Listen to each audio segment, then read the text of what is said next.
Hoje nós vamos estar abordando o assunto dos radares, que tanto tem perturbado, Roberto, a vida das pessoas que vivem nas cidades, né? Exatamente. Influenciando demais o trânsito. Hoje as pessoas parece que dirigem olhando para o painel. Se instituiu uma nova forma de pilotar. Você não dirige mais olhando para o para-brisa, para os retrovisores, para o retrovisor lateral. Por quê? Você tem que ficar olhando para o seu velocímetro. É o fim da picada, cara. É lógico que o radar tem os seus benefícios, mas também tem esse lado, que é o lado perigoso, o lado que atinge o seu psicológico. Você fica dirigindo, pelo menos as pessoas que são honestas, que não querem ficar pagando multa, que não querem ter seus pontos na carteira. Você vê, você vê que na internet tem lista de motoristas que tem mais de 1000 pontos. Porque essas pessoas talvez estão dirigindo, não estão preocupadas com as sanções que podem ocorrer com elas. Eu estou preocupado. Será que você aí não está preocupado também? Será que quem criou os radares tem pontuação na sua carteira de motorista? Amigo. Roberto. Você está de brincadeira, né? Não, que criou, ele anda com o carro oficial, amigo. É verdade, não toma multa, mas a senhora não toma multa. A FUNAI que inventou que carro é coisa de luxo, artigo de luxo. Sendo que carro hoje, na grande cidade, qual é o meio de transporte que você pode substituir o seu automóvel? Para te levar onde você quiser, dentro desses horários. Você vai usar bicicleta para você morrer? Ser atropelado? A moto, que você praticamente massacra de ônibus. Olha o que sofre esse cidadão. Ele primeiro faz longa jornada de trabalho, com carros pesados, largos, compridos, lotados de passageiro como sempre. Poucas linhas andam vazias, até porque empresário não vai colocar ônibus para andar vazio, né? É verdade. Porque não é desfile, então ele precisa de dinheiro.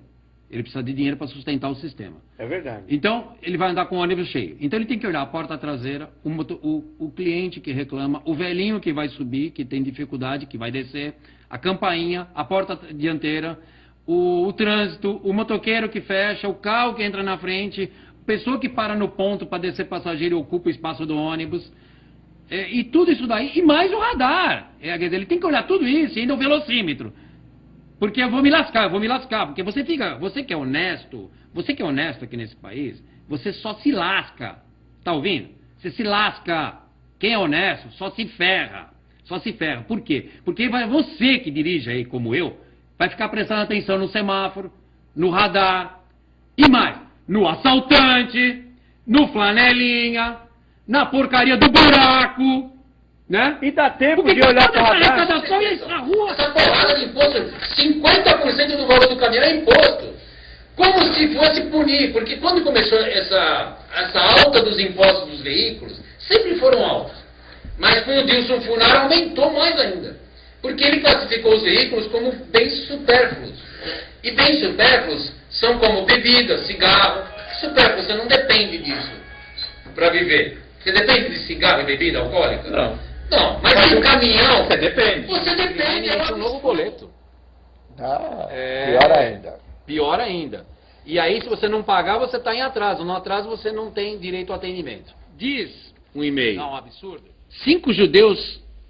Os 5 judeus que mais mudaram a forma do mundo e de ver o mundo foram Moisés, quando ele disse, a lei é tudo.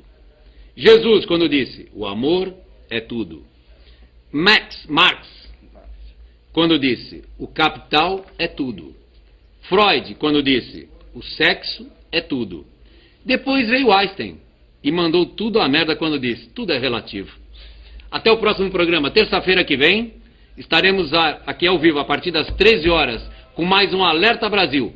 Não esqueça, alerta e sempre na sua vida, fale a verdade, porque a verdade dói, mas cura e liberta. Até terça-feira que vem.